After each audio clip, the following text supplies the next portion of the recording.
ব্যক্তি থেকে পরিবার, সমাজ থেকে রাষ্ট্র, দেশ থেকে বিশ্ব, সবকিছুর চালিকায় রাজনীতি। তাই রাজনীতি 10 দিক নিয়ে রাজকাহন নিবেদন করছে জি প্রেস ইস্পাত। সাথে আছি আমি তাসনুভা তন্নি। গত 9 জুলাই 3 মাসের শুল্ক বিরতির সময়সীমা শেষ হয়। বাংলাদেশ সহ 14টি দেশের ওপর নতুন করে শুল্ক হার নির্ধারণ করেছেন যুক্তরাষ্ট্রের প্রেসিডেন্ট ডোনাল্ড ট্রাম্প। গত সোমবার প্রেসিডেন্ট ট্রাম্প জানিয়েছেন আগামী 1 আগস্ট থেকে নতুন করে আরও 35% শুল্ক দিতে হবে। এতদিন বাংলাদেশের প্রধান রপ্তানি পণ্যের ওপর যুক্তরাষ্ট্রের শুল্ক হার গড়ে 15 থেকে 17% থাকলেও এখন নতুন করে আরও 35% শুল্ক বাড়ায় এটি দাঁড়াবে 50 থেকে 52%। অতিরিক্ত এই শুল্ক হার কার্যকর হলে বড় ধরনের বিপর্যয়ের মুখে পড়ার শঙ্কায় রয়েছে দেশের পোশাক শিল্প সহ রপ্তানি খাত। বিশেষ করে পোশাক খাতে বড় ধরনের অশনি সংকেত দেখা দিতে পারে। এ খাতের ব্যবসায়ীরা বলছেন প্রতিযোগী ভারত, পাকিস্তানের শুল্কারোপ বাংলাদেশের চেয়ে তুলনামূলক কম হয়েছে নতুন সিদ্ধান্তে। কারণ পোশাক বাণিজ্যে বাংলাদেশের প্রতিযোগী ভিয়েতনাম ইতোমধ্যে যুক্তরাষ্ট্রের সঙ্গে চুক্তি করে শুল্ক নামিয়ে এনেছে।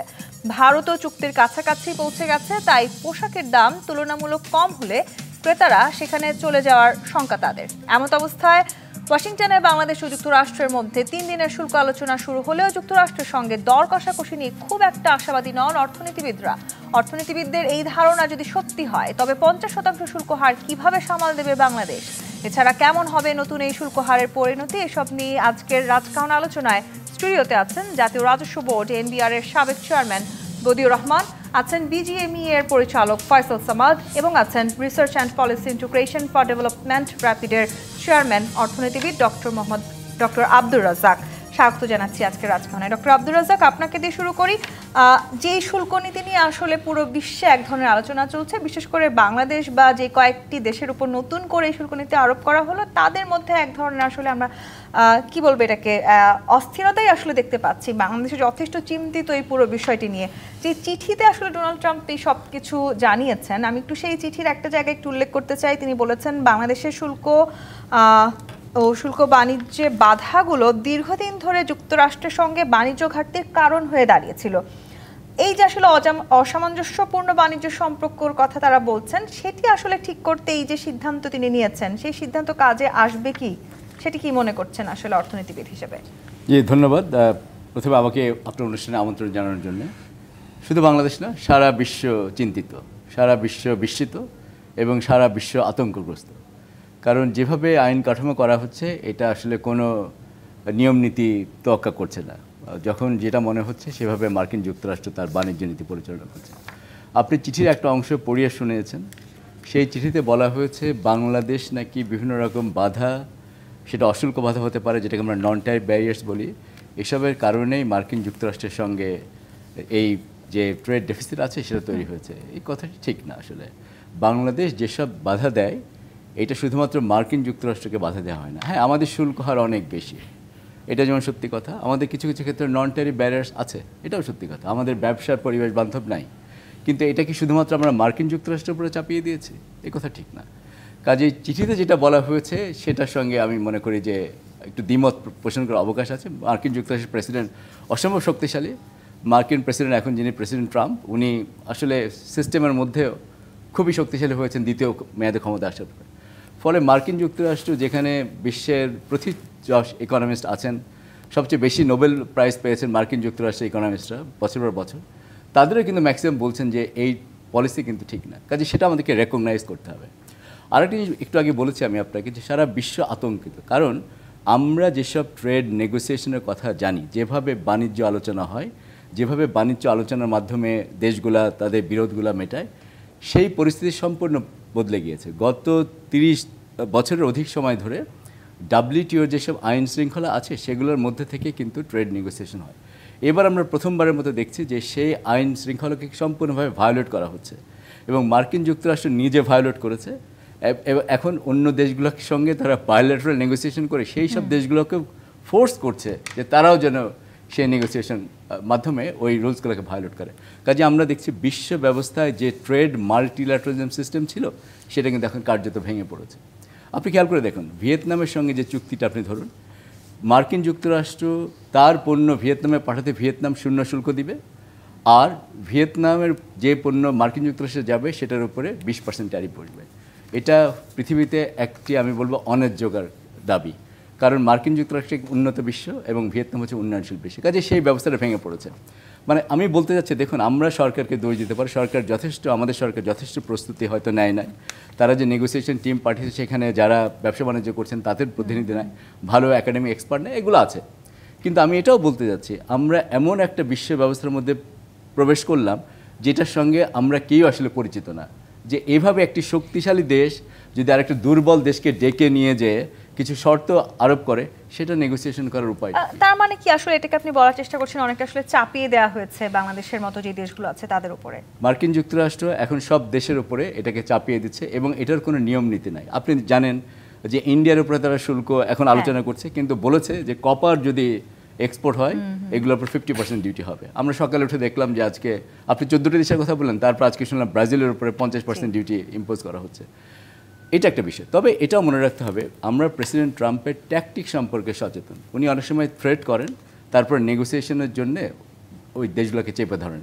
এটা একটা ট্যাকটিক্যাল কার্য হতে পারে, কিন্তু মূলত পয়েন্টটা আবার এটা ঠিক, আমাদের উপরে যদি 35% যদি ট্যারিফ থাকে, এই ট্যারিফ মাথায় নিয়ে ব্যবসা বাণিজ্য করা অত্যন্ত কঠিন হয়ে পড়বে। কিন্তু এটাও মনে রাখতে হবে যে ভিয়েতনামের উপরে 20% বা ইন্ডিয়ার উপরেও যদি কম শুল্ক হার দেয়, সেটাও কিন্তু অনেক শুল্ক হারকেই সারা বিশ্বব্যাপী বাড়িয়ে দেবে। আমরা এমন একটা পরিস্থিতি যাচ্ছি যেটা কিন্তু 1930 দশকে ছিল, যখন বিভিন্ন দেশ তারা শুল্ক হার বাড়ানোর মাধ্যমে বাণিজ্যকে নিয়ন্ত্রণ করার চেষ্টা করত। কাজে বিশ্ব পরিস্থিতি সম্পূর্ণভাবে পাল্টে গিয়েছে এই মুহূর্তে। জি, এই যে পরিস্থিতি পাল্টে যাওয়ার কথা বলছেন ফয়সাল সামাদ, এই যে শুল্ক নীতি সেটি যদি আসলে কার্যকর হয়, ট্যারিফ ইস্যুতে যুক্তরাষ্ট্রের চাপের মুখে তার মানে পড়তে যাচ্ছে নিঃসন্দেহে বাংলাদেশের মতো স্বল্প খরচে পণ্য উৎপাদনের সুযোগও তো আসলে খুব কম রাষ্ট্রে আছে পৃথিবীতে। সেটি আসলে কোনো না কোনোভাবে কি যুক্তরাষ্ট্রের উপরেও এক ধরনের ইম্প্যাক্ট ফেলবে, নাকি আসলে বাংলাদেশে যেহেতু মুনাফা কমে যাওয়ার এক ধরনের শঙ্কা আছে, বাংলাদেশের ওপরেই আসলে সবচাইতে বেশি চাপটা পড়তে যাচ্ছে? ধন্যবাদ আপনার প্রশ্নের জন্য। আসলে প্রথমত হচ্ছে যে ডক্টর রাজ্জাক যে কথাগুলো বললেন, প্রেসিডেন্ট ট্রাম্প বা আমেরিকান অ্যাডমিনিস্ট্রেশনের যে তাদের যে নীতিমালাগুলো এখন, whether it's in any violation or not, সেটা আসলে আমাদের বিবেচনাতে আসতে পারে না, আমি সেভাবে দেখি। আমি দ্বিমত পোষণ করব না, উনি যে স্ট্যান্ড পয়েন্ট থেকে বলছেন যে আসলে আমাদের যে টোটাল ডাব্লিউটিওর ডাব্লিউটিওর আয়ত্তে যে ট্রেড পরিচালনা বা ট্রেড পলিসিসগুলো যেভাবে হয়ে আসে, this is totally out of the norm. কিন্তু আমাদেরকে দেখতে হবে যে আমরা কোথায় আছি। আমাদের দেশের থেকে $8 বিলিয়ন ঊর্ধ্বে এক্সপোর্ট হচ্ছে ইউএসএতে। এখন এই $8 বিলিয়ন যে যাচ্ছে, এটার আপনার রিস্ক কি আছে এবং এই রিস্কটাকে মিটিগেট করতে হবে কিভাবে করে, এবং সে রিস্ক আছে কি না সেটাও আমাদেরকে দেখতে হবে। দেখেন, আমি একটা প্র্যাকটিক্যাল এক্সাম্পল দিয়ে আমি চেষ্টা করি আপনাদেরকে একটু বোঝানোর জন্য, from as a garment manufacturer হিসাবে, একদম যেটা প্র্যাকটিক্যাল। আপনার প্রি ট্যারিফ, প্রি এপ্রিল, আমাদের একটা গার্মেন্টস যদি বাংলাদেশ থেকে আপনার ধরলেন $1 এক্সপোর্ট হতো, সেটার সাথে ফ্রেট যোগ হতো, তারপরে আপনার ডিউটি, যেটা একটা স্ট্যান্ডার্ড ডিউটি আমি যদি ধরি যে 15% ডিউটি উপরে সেই পণ্য, সেটা মেটেরিয়াল উপর ডিপেন্ড করে, বাট আমরা আবার জাস্ট ওভারঅল অ্যাভারেজে যদি কথা বলি, তাহলে এটাকে বলি আমরা ল্যান্ডেড ডিউটি পেইড। তো যেই ক্রেতা আমাদের থেকে কিনতো, যে ব্র্যান্ড বা যে বায়ার বা যে ইম্পোর্টার, সে আপনার $1.25 সে বাংলাদেশ থেকে নিয়ে তার ওয়্যার হাউসে সেটা ডেলিভারি করতো, ঠিক আছে। এখন আপনার ধরলেন এই এপ্রিলের পর থেকে একটা তো 10%-এর একটা সারচার্জ ছিল, কিন্তু এখন যদি এটা 35%-এ আসে, তাহলে আগের 15% প্লাস এখনকার 35% ট্যারিফ, মানে ডিউটি প্লাস ট্যারিফ মিলে 50% আপনার এখানে যোগ হবে। তার মানে কি, প্রাইস যেটা $1, সেটা $1 যদি থাকতো বা যদি থাকে, তার সাথে ফ্রেট আবার 10 সেন্ট যেটা আছে সেখানে, এরপরে 50 সেন্ট আপনার যোগ করে $1.60-তে আসবে। তার মানে এই যে $1.60-তে আসবে, যেটা আগে ছিল $1.25, এই যে ডিফারেন্সটা কি আসলে বায়ার কি সেটা নিয়ে আপনার কাজ করতে পারবে? প্রথম প্রশ্ন। দ্বিতীয় হচ্ছে যে এইটা আসলে পারবে না। কারণ এটা পারবে না, কারণ কোনো ডিউটি স্ট্রাকচার বা যেই ধরনের ট্যারিফ স্ট্রাকচার যেটা দাঁড়িয়েছে আমাদের ক্ষেত্রে, তখন হবে কি আপনার ওই যে আপনি একটু আগে যে প্রশ্ন করেছেন যে পার্শ্ববর্তী দেশ, সেটা ভিয়েতনাম হোক, ইন্ডিয়া হোক, ইভেন দো আমরা কম্পারেটিভলি গার্মেন্টস ম্যানুফ্যাকচার করছি, এরপরেও তারাও কিন্তু তাদের জায়গা থেকে তারাও কিন্তু কম্পারেটিভলি প্রাইস করেও কিন্তু কম্পিটিশন করছে। প্রোডাক্ট টু প্রোডাক্ট ভ্যারিয়েন্স হতেই পারে।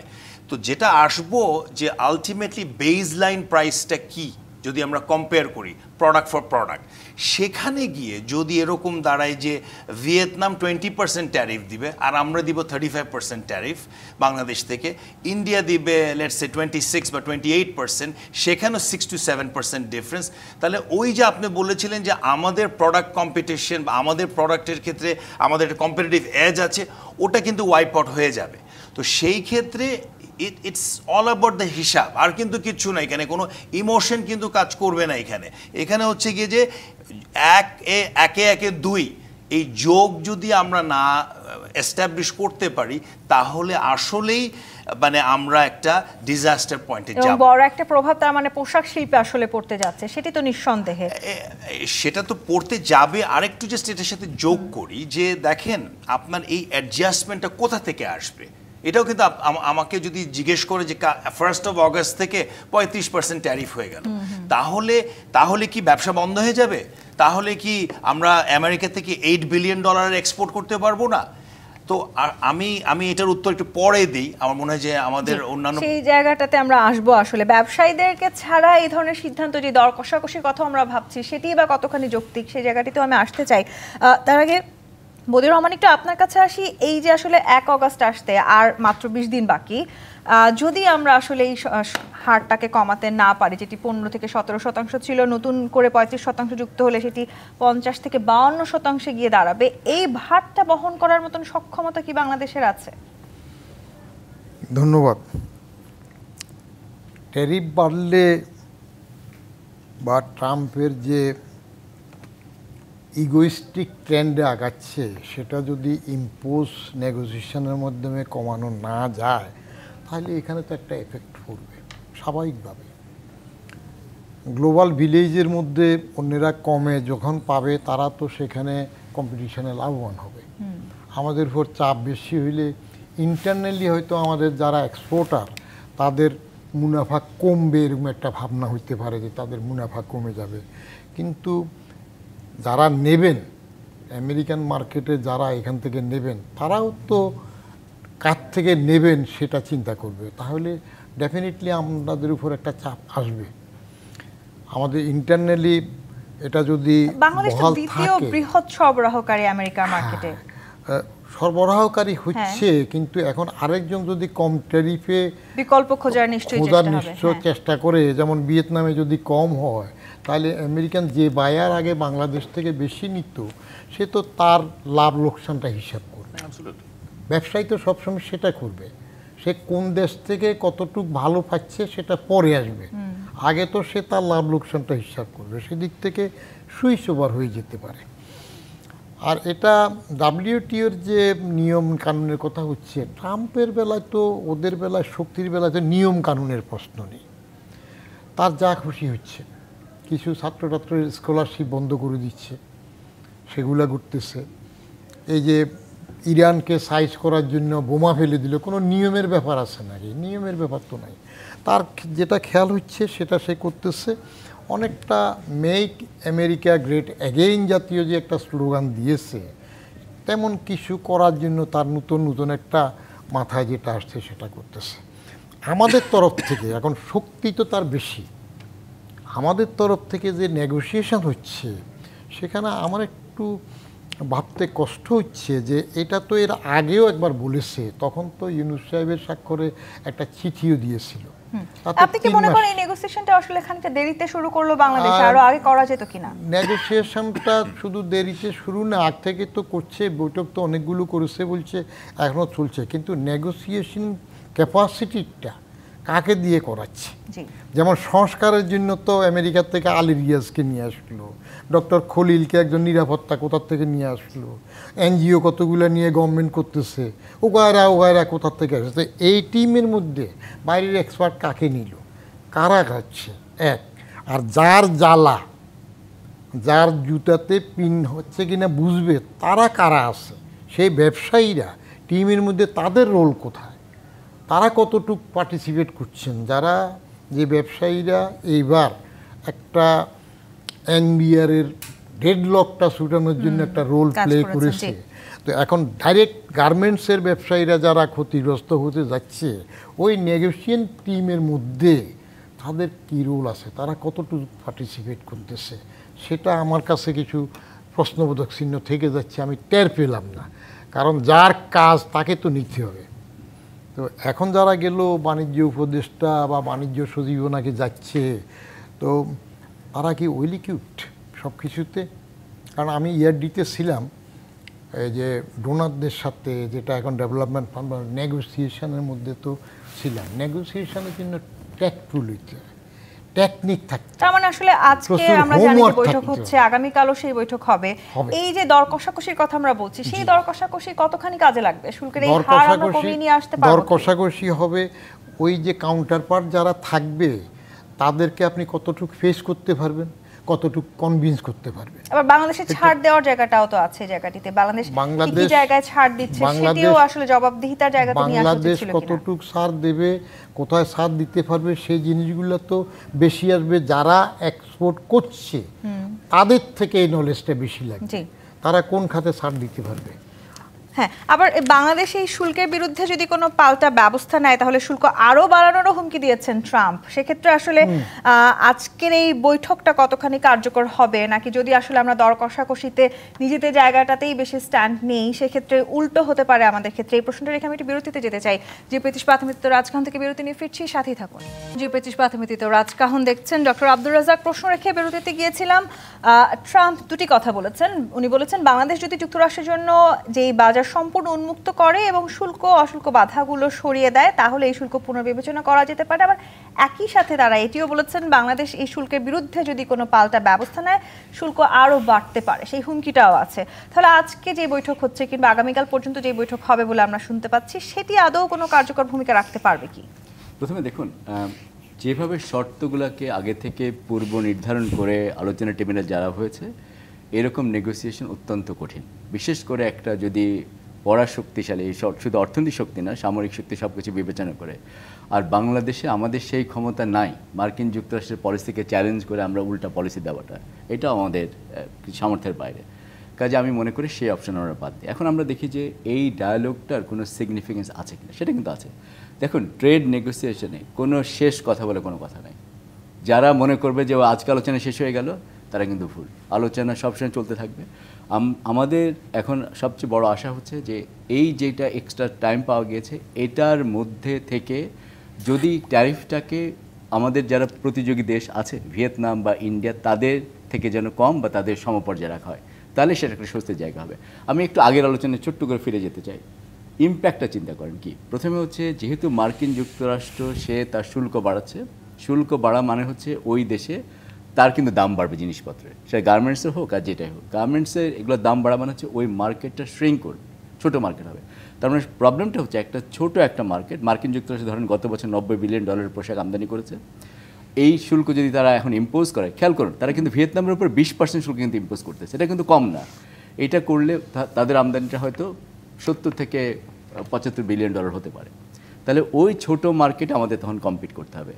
এখানে দেখুন এখন সম্ভাবনা জায়গাটা কোনগুলো, সেটাও একটু আমাদের ধারণার মধ্যে নেই। প্রথম কথা, সব দেশই কম বেশি ক্ষতিগ্রস্ত হবে। কারণ বাংলাদেশের জন্য সম্ভাবনা কোথায়? সম্ভাবনাটা চেয়ে চায়নার কিন্তু যে এক্সপোর্ট করে মার্কিন যুক্তরাষ্ট্র, সেটা কিন্তু ড্রাস্টিক্যালি ফল করছে।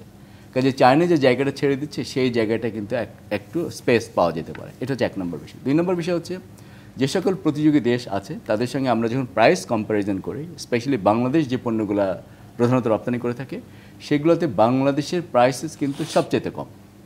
তো সুতরাং ভিয়েতনামের উপরে যদি 20% ডিউটি বসালে ওদের দাম যতখানি রেটে বাড়বে, আমাদেরটা 35% বাড়লে হ্যাঁ হয়তো আমাদেরটা একটু বেশি হবে, কিন্তু যেহেতু এখন একটা প্রাইস মার্জিন আছে, সেখানে তো খানিকটা আমরা অ্যাবজর্ব করতে পারি। কিন্তু আবার এই যে যদি এই ট্রাম্পের এই শুল্ক নীতিতে আমরা পড়ি, সেক্ষেত্রে বড় ঝুঁকিতে যাচ্ছে বাংলাদেশের 801টি রপ্তানি প্রতিষ্ঠান। মানে পুরোপুরিভাবে আসলে আর্থিক খাতে তার মানে একটি বড় ধাক্কা আসলে আমাদেরকে সামাল দিতে হবে। আমি বলেছি, আপনি দেখেন এইটাই ইম্প্যাক্ট একটা থাকবে, যেহেতু পুরো মার্কেটটা ছোট হয়ে যাবে।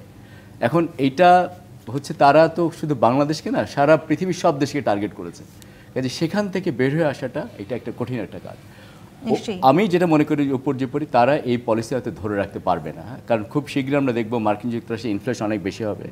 আমরা দেখব যে তাদের কনজিউমাররা কমপ্লেন করা শুরু করবে। এখন এটা কতদিনে হবে আমরা জানি না। কিন্তু এই যে প্রস্তাবগুলো আসলে যুক্তরাষ্ট্রকে দেওয়া হতে পারে বলে আমরা ভাবছি, বদিউর রহমান এই জায়গাটাতে একটু আপনার কাছে আসতে চাই, যে প্রস্তাবগুলো আসলে যুক্তরাষ্ট্রকে দেওয়া হবে এই নেগোসিয়েশনের জন্য, সেগুলো আসলে কতটা কার্যকর হবে, সেই জায়গাটিতে বাংলাদেশ নিজেদের লাভ ক্ষতি কতখানি চিন্তা করবে?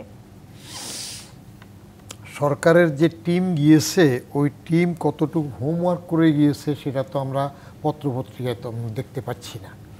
ওটার মধ্যে যারা গার্মেন্টস এক্সপোর্টার যারা এফেক্টেড হবে তাদের প্রতিনিধি কারা আছে সেটাও পত্রপত্রিকায় তেমন দেখলাম না। তাহলে লাভবান হওয়ার প্রশ্ন আসবে সেটা যদি এক্সপোজড হয়। এই নেগোসিয়েশনের বিষয়গুলোই তো আমরা এখনো ওপেন হইল না। আপনার টিভিতেও জানতে পারতেছি না, পত্রপত্রিকাও দেখতেছি না কোন কোন বিষয়ে আসলে ছাড় দেওয়ার কথা ভাবা হচ্ছে সেটাও কেউ জানে না। কোনটা ভাবা হচ্ছে, ভাবা হইলে সেটুক ছাড় দিলে আমরা কতটুক হারাবো, আবার কতটুক গেইন করব, প্লাস মাইনাসটা তো কিছু পাচ্ছি না। তার মানে কি এই নেগোসিয়েশনে খুব গুরুত্বপূর্ণ কোন স্টেকহোল্ডারকে দূরে রেখে আসলে এই জায়গাটিতে দর কষাকষি করা হচ্ছে? আমি যতটুকু দেখছি তাতে আমার মনে হচ্ছে যে এই জাতীয় নেগোসিয়েশনের মধ্যে ইন্টারনাল ফোর্স যদি স্ট্রং না হয় তাহলে লবিস্টের প্রয়োজন হয়। কারণ যদি আমার ভিতরের টিম শক্তিশালী না হইলে আমরা লবিস্ট নেব। যেমন ইউনূস সাহেব সংস্কারের জন্য কত লবিস্ট আনতেছে না, কোথা থেকে আলী রিয়াজ রে আনে, বাইরের থেকে এরে আনে ওরে আনে। তাহলে এখানে সেটা কই? আমি এমন কোনো নামও দেখতেছি না।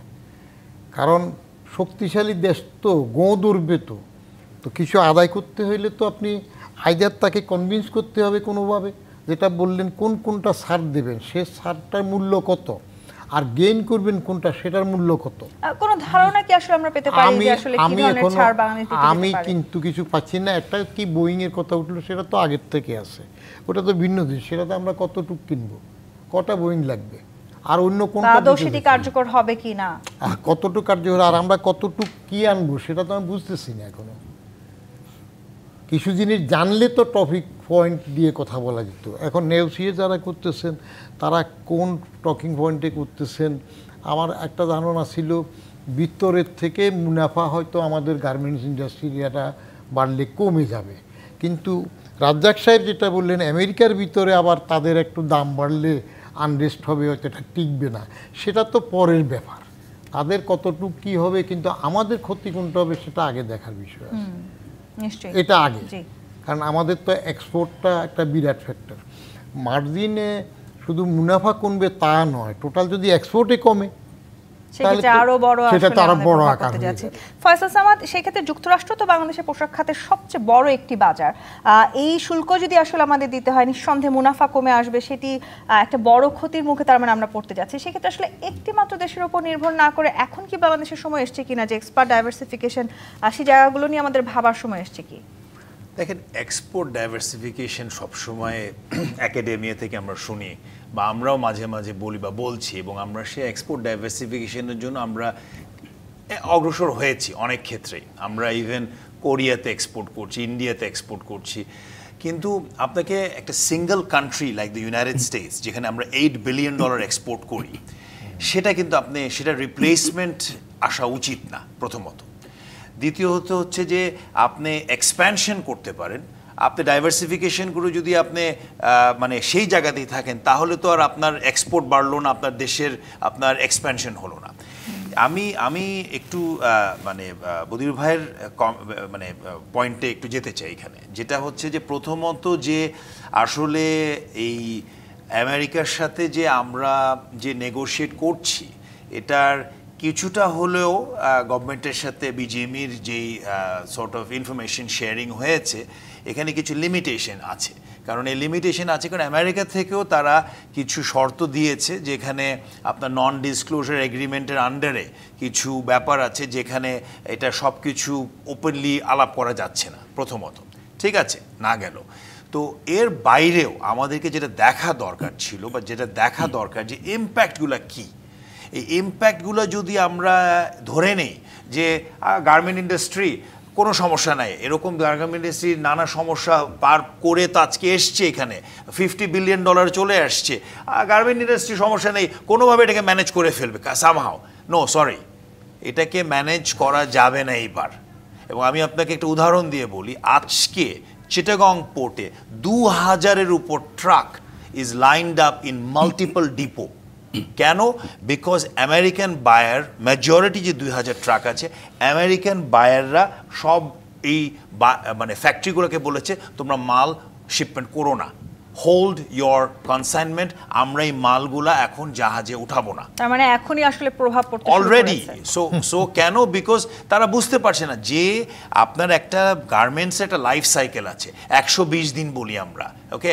এই লাইফ সাইকেল মিনস 120 দিন আগে অর্ডারটা প্লেস হয়েছিল ওই ফ্যাক্টরিতে, যখন প্লেস হয়েছিল, অর্ডার নেগোশিয়েট হয়েছিল, সে তখন ডিউটি ছিল একভাবে, বা ট্যারিফ ছিল না।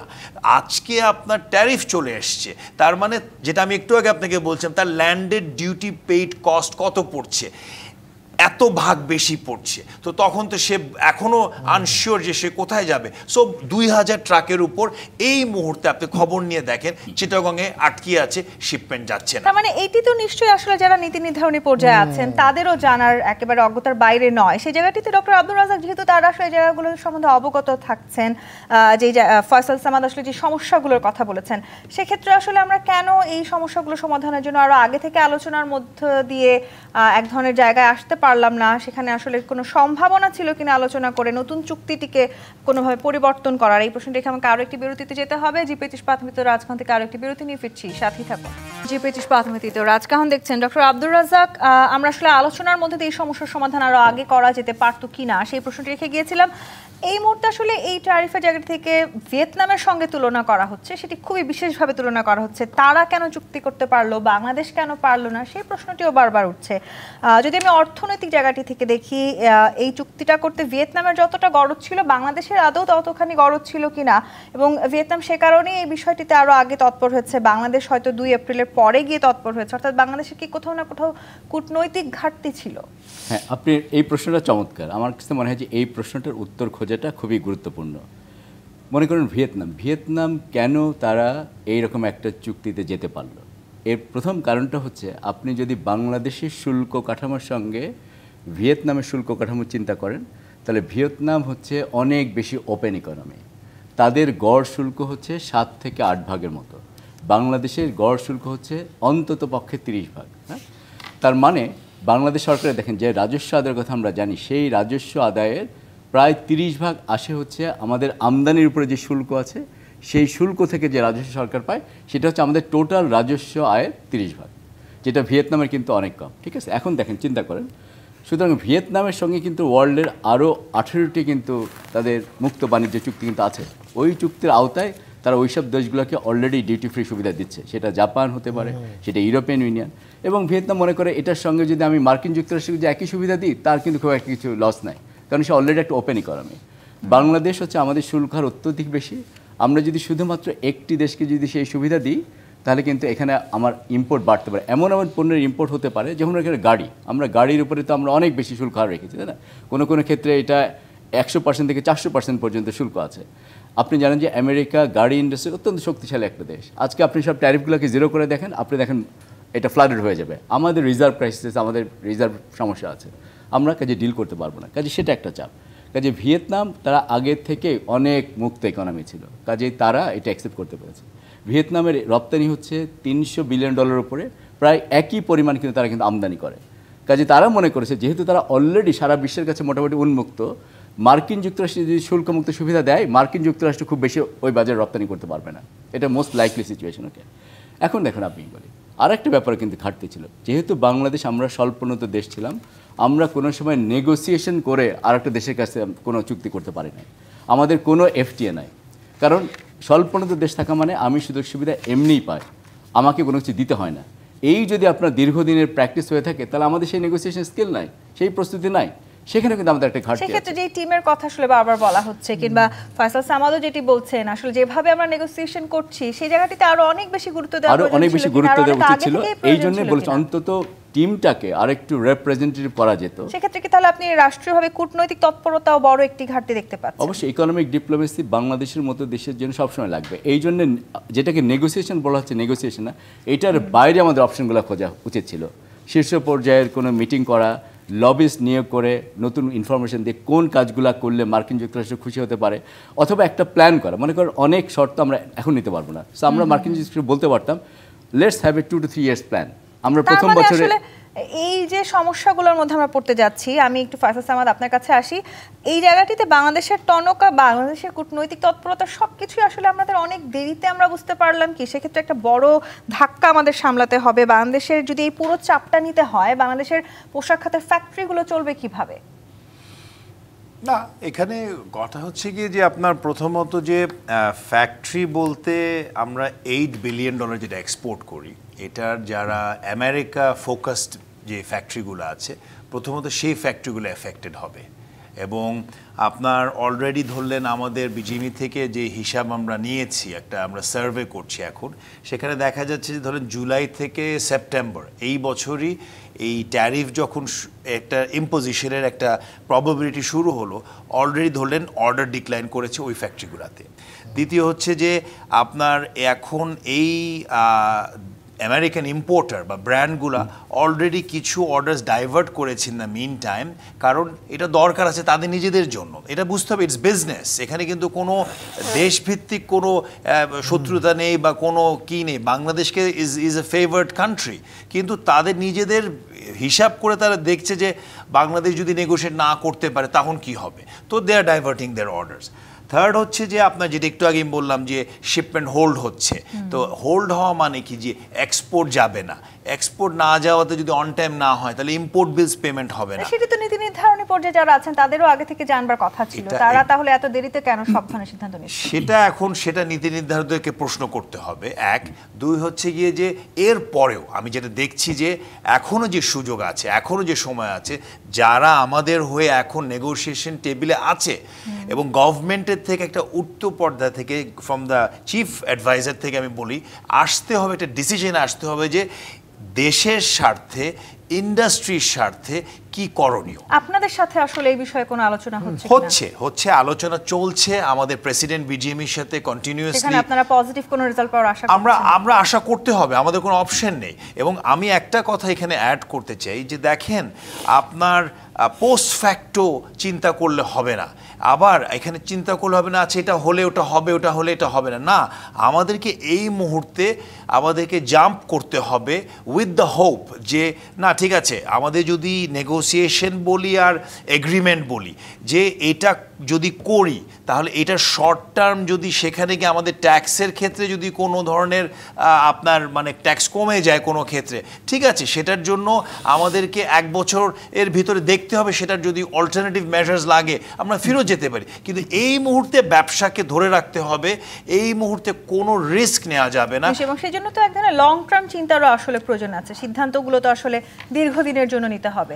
লং টার্মে পরে আসবো, আগে যদি শর্ট টার্মে না বাঁচতে পারি তাহলে তো লং টার্ম চিন্তা করে লাভ হবে না। সো এর জন্যই আমার আবার যেটা আপনাদের মাধ্যমে আমাদের উচ্চ গভর্নমেন্টের জায়গা থেকে তোমরা জানি এই ডিসিশনটাকে নেওয়ার স্বার্থে জানি একটু কনসিলেটরি হয়, সেটার ব্যাপারে বদিউর রহমান, এই বিষয়টি তো আসলে এখন বিশ্বব্যাপী এক ধরনের আলোচনার বিষয়। সেক্ষেত্রে আসলে বাণিজ্য ঘাটতি কমানোর জন্য যে জায়গাগুলোতে আমাদের চিন্তা করার প্রয়োজন ছিল, সেখানে কি আদৌ আমরা সুনির্দিষ্ট প্রস্তাব দিতে পারছি, নাকি এখনো আসলে এই পথে বেশ কিছু অন্ধকার গলি রয়ে গেছে?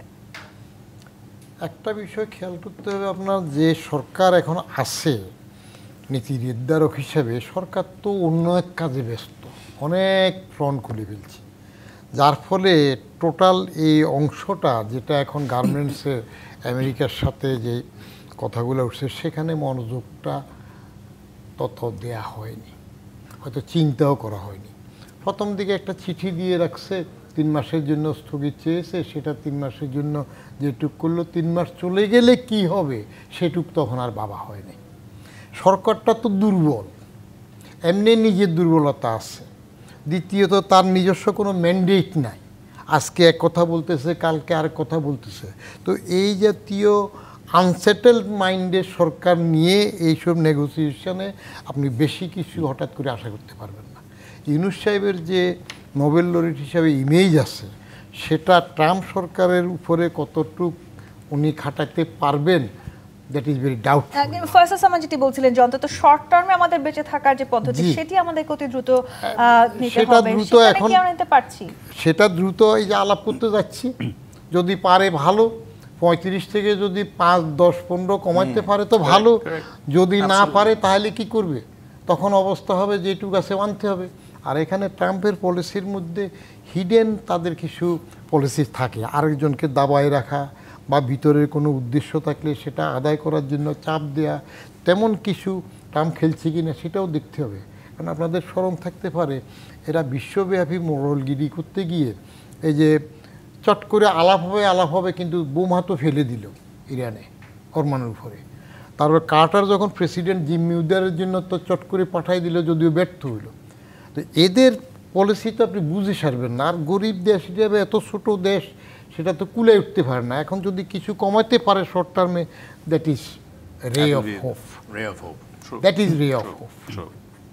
সেই সম্ভাবনা কতখানি দেখছেন? মানে সেই জায়গাটিতে আসলে আমরা পৌঁছাতে পারবো নাকি আমরা সেই জায়গাটি থেকে অনেকখানি দূরে আছি?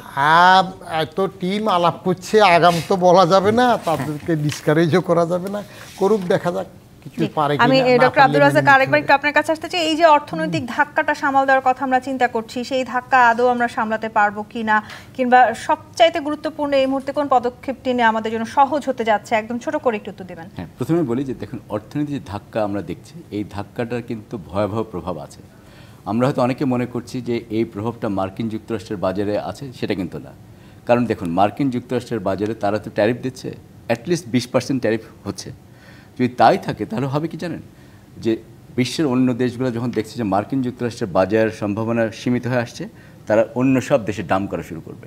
কাজে ইউরোপিয়ান ইউনিয়ন, যেখানে আমরা বলতে পারেন যে এখন দ্বিতীয় বৃহত্তম রপ্তানিকারক দেশ, আমরা দেখব যে ইউরোপিয়ান ইউনিয়নের বাজারে কিন্তু দাম ফল করা শুরু করবে, যেখান থেকে কিন্তু আমাদের গার্মেন্ট এক্সপোর্টাররা কিন্তু ক্ষতিগ্রস্ত হতে পারে। এখন আমরা কিভাবে এটা পোষাতে পারবো? আমরা এখন যে চাপের মধ্যে আছে আমাদের অর্থনীতি, আমাদের ইকোনমিক গ্রোথ স্লোডাউন হয়েছে, রিজার্ভের প্রেশার আছে, আমরা এখন ইনফ্লেশনের যে প্রবলেম সেখান থেকে বের হতে পারি না। কাজে এই মুহূর্তে এটা চিন্তা করা অত্যন্ত দুরূহ। তবে যদি আমাদের নেগোশিয়েটাররা, পলিসি মেকাররা কোনোভাবে আষ্টে পৃষ্ঠে বেঁধে আরেকটু যদি কনসিডারেশন নিয়ে এসে আমাদেরকে যদি সেই দিকে, ভিয়েতনাম অর্থাৎ এবং এই ইন্ডিয়া থেকে মিটিংয়ের একই দিকে আসলে টাইপের আমাদের রাখতে পারেন, তাকিয়ে থাকতে হচ্ছে। এটা হচ্ছে আমাদের জি। সবচেয়ে ধন্যবাদ doctor Abdul Razzaq, Faisal Thank you. Samad এবং বদিউর রহমান আজকে রাজকাহন আমাদেরকে সময় দেওয়ার জন্য। দর্শক, আজকের মতো বিদায় নিচ্ছি। জি25 প্রাথমিক রাজকাহন থেকে ফিরবো আগামী রবিবার রাত 10টায় নতুন রাজকাহন নিয়ে। ডিবিসির সঙ্গেই থাকুন।